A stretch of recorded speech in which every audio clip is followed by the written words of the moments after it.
welcome to this quick video tutorial. 15 tips and tricks for digital painting. This video was requested by a viewer. He said, most of your videos are time-lapse, so I cannot see the controls you are using in Photoshop. I would be interested in learning all the little tricks that you do, like how to resize the head or copy the left ear to the right and so on. I see you doing all these shortcuts, but I don't know how to do them. So here it is, 15 tips and tricks for digital painting. You may be familiar with some of it or all of them, depending on your level in digital painting. I will show you the shortcut keys on the screen as I'm painting while explaining each action and what I'm doing. Let us start with tip number 1, layers. If you saw any of my previous videos, you will know that I always paint in layers. First layer will be the quick mask or the method like Riley's or Loomis's.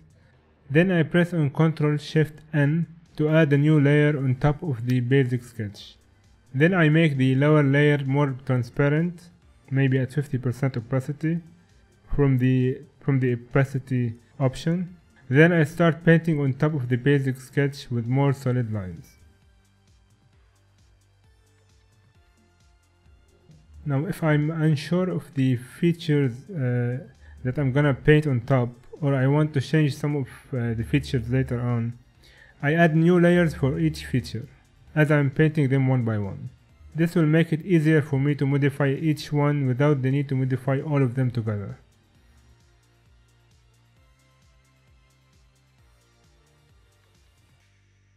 Then I decided to group all the features under one group to make it easier for me to find them by selecting all the layers that I want to group, then clicking on Ctrl-G. When I'm happy with the results, I merge all of the layers of the line art together by selecting the group itself and clicking on Ctrl-E, which will merge all the layer underneath it in one layer. Next, I add a new layer for the skin, and then if I want to test a new layer on top of the skin, I add a new layer as well and paint on top of that, so I don't ruin the skin layer itself. I add a new layer for the hair, another layer for the hair light and shadows,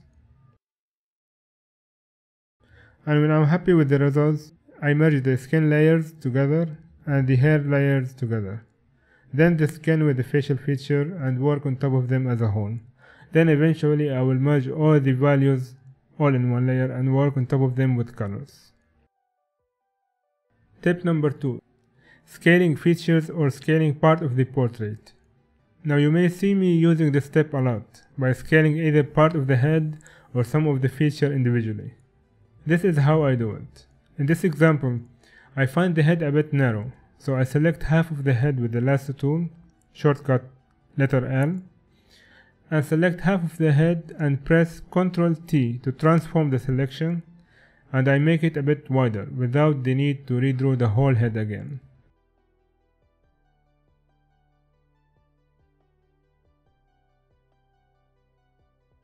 I do the same for the eyes. Since it's on a new layer, I can lasso the selected eye, hit Ctrl-T, then scale it on its own.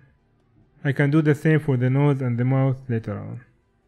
Now in case you are way ahead in your painting and you got all the layers merged in with the skin and so on, scaling it will leave edges in the face you are drawing and mess up all the paint you did on the skin layer. In this situation, select the eye with the lasso tool, then press Ctrl-C to copy it, then Ctrl-Shift-V to place it not just as paste but paste in place, and it will place it in the same position, not in the middle of the canvas. Now you have the eye on a different layer. You can scale it, rotate it, move it the way you want. Then you pick up a smooth brush and erase the outer edge of the eye layer, and it will fit right in. Now in case you still have all your layers still on, not merged yet, in this case, instead of Ctrl-C to copy, you have to click Ctrl-Shift-C to copy all the layer merged without merging the layer. So it will only copy merge the selection. Then you press Ctrl Shift V to place it in this place, and then you do the same thing like before. Move it or rotate it, then clear the edges with the smooth brush eraser. Tip number 3, Liquify. If resizing the selection in the previous step didn't do the job, and you need more fine-tuning, you have to do Liquify. Liquify will resize and move some lines around in more fine-tuned way. You can use the filter Liquify to do that. Make sure you have the layer you want to modify selected, then open the filter menu and choose Liquify. Here you can change the smallest details by moving them around. Just make sure your modifications are just minimal, because Liquify also blurs the lines while moving them. So the more you move the lines, the blurry they will get and the blurry your drawing will be. On the left you can see the finger symbol, and that's what you use to move the lines. You can also see the twirl symbol, which you can use to rotate some part of the canvas based on the center of the selection circle.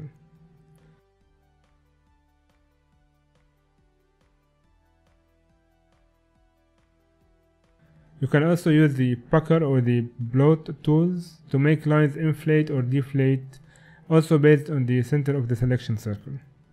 Just make sure you don't go overboard with this tool. Use it to fine-tune your lines, or they're gonna look blurry and crooked. Tip number 4, measuring horizontally and vertically. You will see me do this a lot. You will see small horizontal line and vertical line while I'm painting, then undoing them right away. These are measurement lines. If I want to see if the nose wing is under the eye corner or the mouth corner position regarding to the eye, I use this method a lot to measure my painting compared to the reference photo. As you can see here, I go to the reference and click with the left mouse button to paint while holding the shift key. And based on the mouse dragging direction, I will make the vertical line or the horizontal line. And I will do that to see the placement of the nose compared to the eyes, for example. Then I do the same for my painting to see if it fits in the right place. I do the same for the mouth corners, and I realized that I made it too small, so I scale it up using the scaling part as we said in the previous step. Use this method to check on your work every time you feel unsure of the position of the facial feature. By holding the shift key while clicking and dragging, you can make a straight measurement line horizontally or vertically.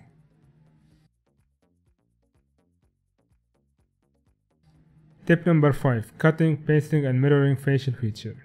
To use the same feature on the other side of the face, like an eye or an ear, without the need to redraw it again, or just so you have the similar size on both sides, especially when it comes to the eyes and how frustrating it is to have the same shape on the other side or the same size. So I cut the eye that I already drawn and mirror it to the other side by selecting the eye with the lasso tool, while pressing on Alt on top of the selection while dragging the mouse to the left. By doing that, I make a copy of the selection to the other side. Make sure you press Alt and then drag. Then I click on Ctrl T to transform selection, right click and choose Flip Horizontal to mirror it in the right position. Now make sure that you don't copy the pupil as well, or she's gonna look cross-eyed. Once you mirror it, try to change it so it doesn't look very symmetrical to the other eye, and try to change it according to the reference photo, because the eyes aren't 100% copies from each other, but at least you will have the same size if it's mirrored to the other sides in a quick and easy way. Tip number 6, mirroring canvas. This may be the most important tip that I keep reminding myself to do every time. I even left notes on my screen to remind me to always flip my canvas while painting. This will play a big role in getting the likeness of your portraits and fixing your own errors. Because after painting for a while, your eyes get used to the drawing and start to glaze over some mistakes. When you flip your canvas, either horizontally or vertically, you will have a new fresh set of eyes to look at your drawing and figuring out the mistake you didn't see earlier on. So to do that, you can either go to the menus or you can do your own shortcuts. To go by menu, go to the image rotation, flip canvas horizontal, and you will have your canvas flipped.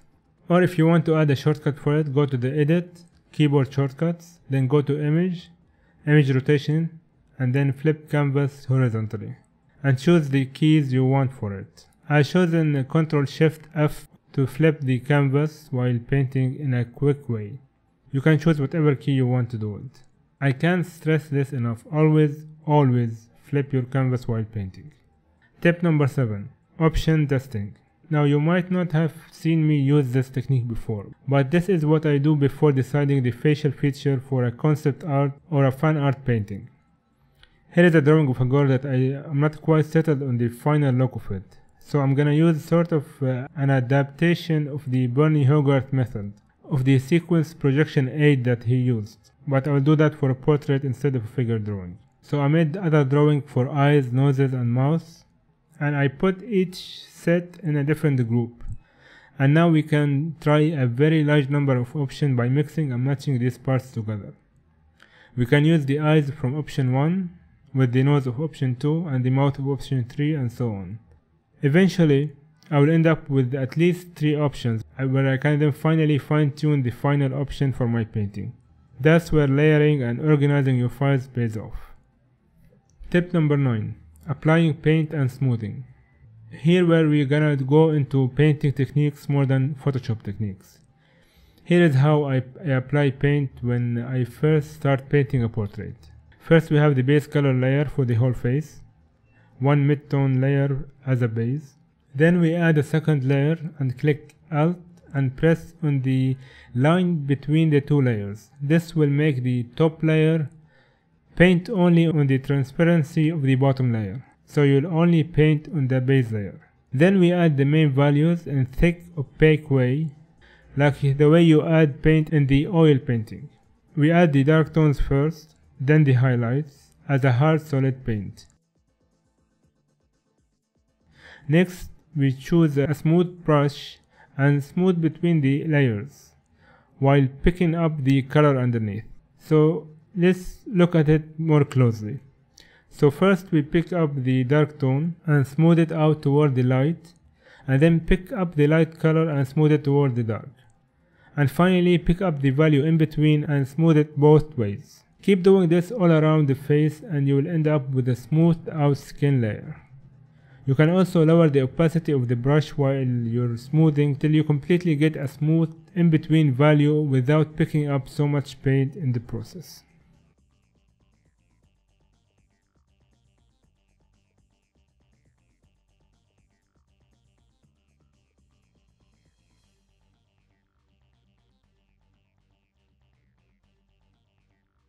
Tip number 10. Hard edges. If we left it like this, we will have a very smooth out and plasticky look of the face. With no solid feature, it will look very weird. So we have to add the hard edges around the facial feature to make it look realistic. To do that, we choose a hard brush and add the corners and the hard edges around the facial features. Of course, while looking at the reference photo. Then we smooth the other end of the hard edge with the skin. Let's take a closer look to that. To make it look more natural, we have to have the hard edge from one side and then smooth the rest or the other side along with the skin. Don't smooth the whole hard edge or you're gonna end up with a smooth skin again. Just keep it hard edge from one side and smooth on the other.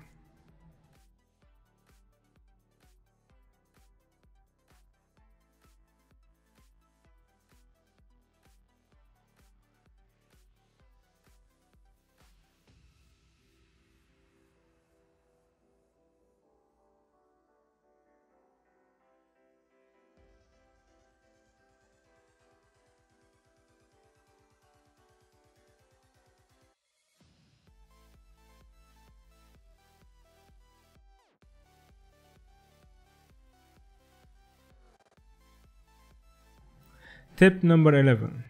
Burn and dodge tools. If you notice that your values are a bit grayish and not as contrasted as you like them to be, you can use the burn and dodge tools to make your values more contrasted.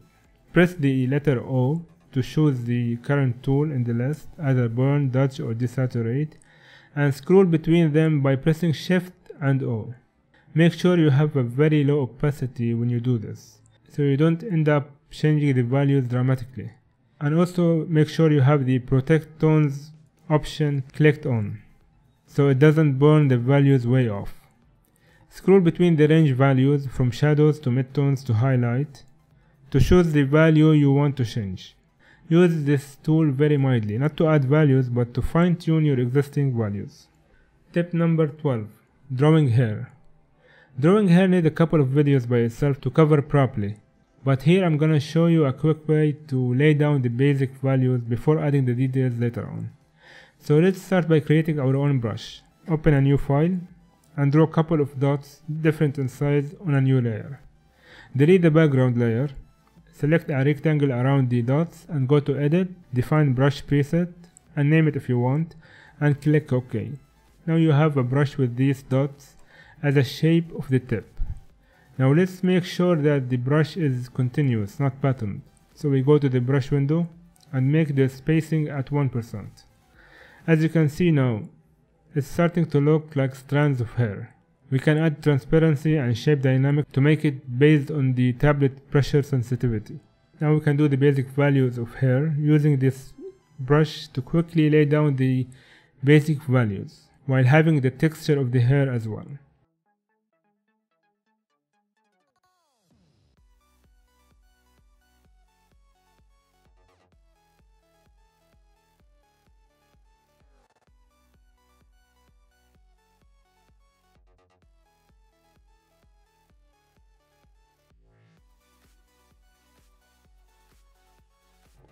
We can even modify the values of the hair using burn or dodge tool using the same brush to keep the texture of the hair and only changing the values on top of it.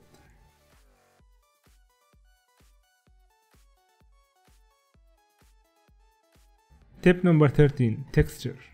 To add some texture to the skin, we do the same process. Create our own brush using soft small dots and make a brush out of it. But instead of making continuous, we make it scatter more by applying the scattering option and spacing out the brush stroke even more.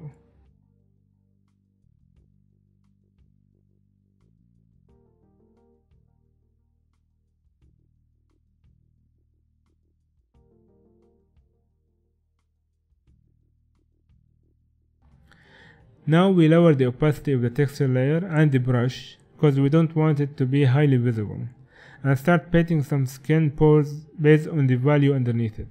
Just make sure you delete the excessive amount and smooth the rest with the skin. Of course you can do a better job here by taking your time with it and making a better selection of the space you add them to, but here we are just doing a quick preview of it. Tip number 14. Mixing colors.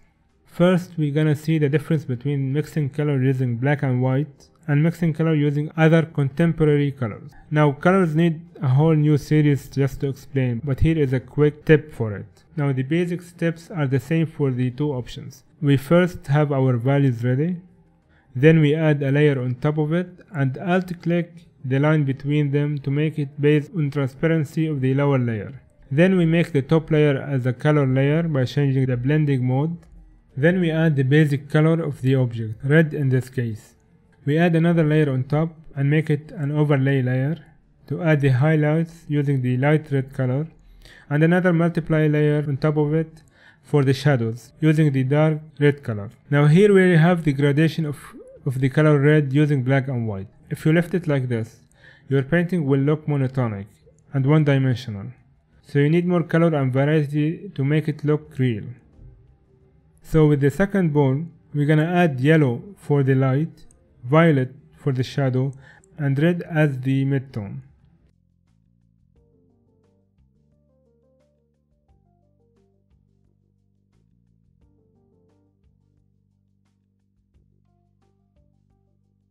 As you can see, the bone on the right looks more alive, more colorful, and more real than the one on the left. The one on the left looks digital and unreal.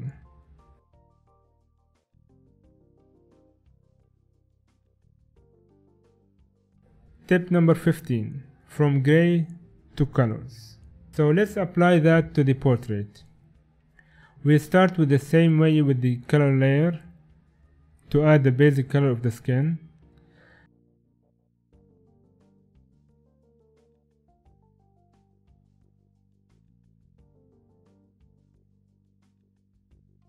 Then we add the overlay layer for the highlights, multiply layer for the shadows,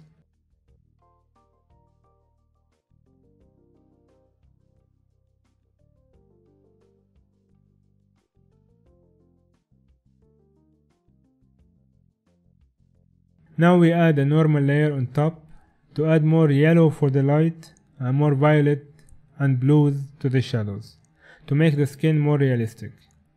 Of course you need few more hours to make it look even better, but we will do that in a different video.